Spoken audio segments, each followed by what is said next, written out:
Nancy Pelosi is a piece of work. She is a Democrat politician in the US. She looks like Skeletor out of He-Man with a brown long wig on. And she is a very dubious, sinister character, as the woman is worth hundreds of millions of dollars, which commentators in America still can't make sense out of. How she can make that much money on the wages she gets being a US politician.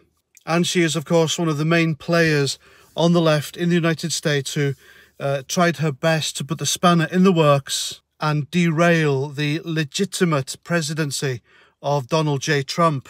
And I wouldn't take it off the table, folks, that Nancy Pelosi probably had something to do with the FBI raid on President Donald Trump's home in Mar-a-Lago. So this idiotic woman, this leftist, this liberal, this wealthy socialist who has made a lot of money thanks to the capitalist system in America.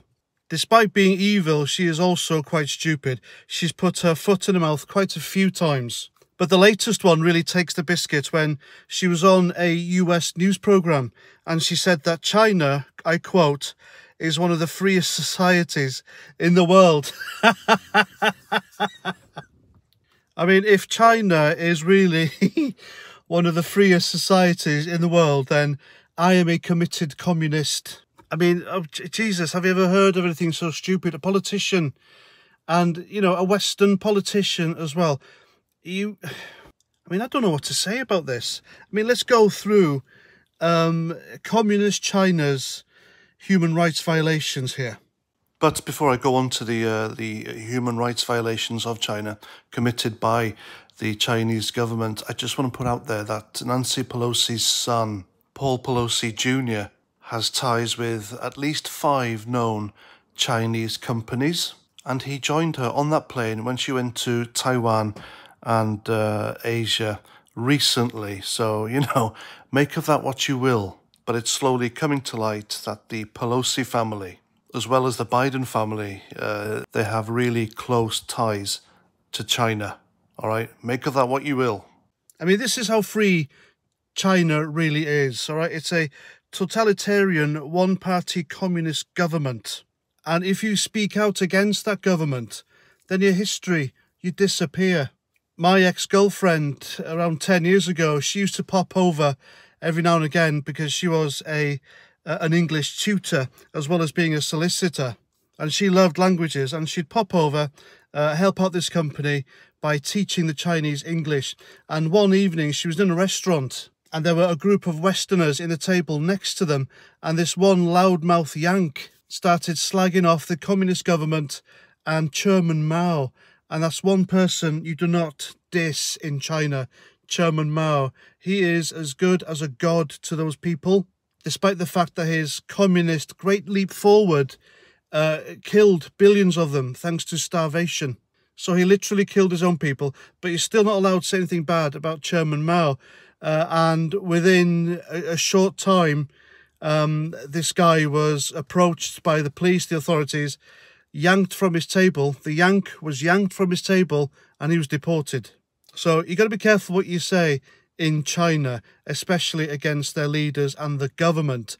Otherwise you're gone. So yeah, how can you be a free society if you can't openly criticize your government? Then, of course, there's the social credit system. And the social credit system is draconian because it ensures control of the people. And you only get good credit if you do as you're told, basically. Again, you slag off the government, you say anything bad on social media because you've been watched. They have mass surveillance in China. So, you know, they feel the need, they have to watch their own people and control them. But, you know, you step out of line, then you get a low credit on the Chinese social credit system, and it stops you getting public transport, shopping, going to restaurants, cinemas, etc., social media, and then your life is fucked. And life is really hard in China if you got a poor credit score. Then there's the mass arbitrary detention. I mean, just ask some of the Muslims over there how they are being treated by the Chinese. Torture goes on in China. The Chinese authorities, they allow torture of its citizens to gain information. They execute criminals, even for the most minor things. An execution can take place immediately after a guilty verdict and a sentence. So you're in court 1 minute, you're getting guilty for whatever, and the next you're dragged out the back and shot in the back of the head by an AK-47, and there's no appeals. The Communist Party in China, which is a one-party system, by the way, there's no alternative. You have to vote for the communists, and there's hundreds of them. They dabble in enforced disappearances of people questioning the government, scientists, even politicians, people in authority, normal citizens have all gone missing in China for speaking up against the regime. And I've already mentioned the mass surveillance, because not only do they have cameras watching you, but they've got people watching you. If you're a Westerner, you come off a plane in China, you're being watched, you're being followed because of the paranoia of the one-party communist Chinese regime. And then there's cultural and religious persecution again. Mention the Muslims over there in camps, and in some cases getting their beards cut off. Now, I know we have an issue with Islam and Muslims in the West, here in Great Britain especially, but it is a fact that not all Muslims are radical terrorists. There's also been separation of families. Again, people being taken away from their families simply for questioning the communist regime or doing something wrong or just being suspected of anything. You know, you have no rights in China. Nancy Pelosi is talking out of a pointy, skeletal arsehole. And China is, of course, famous for, until 2016, having the one-child policy.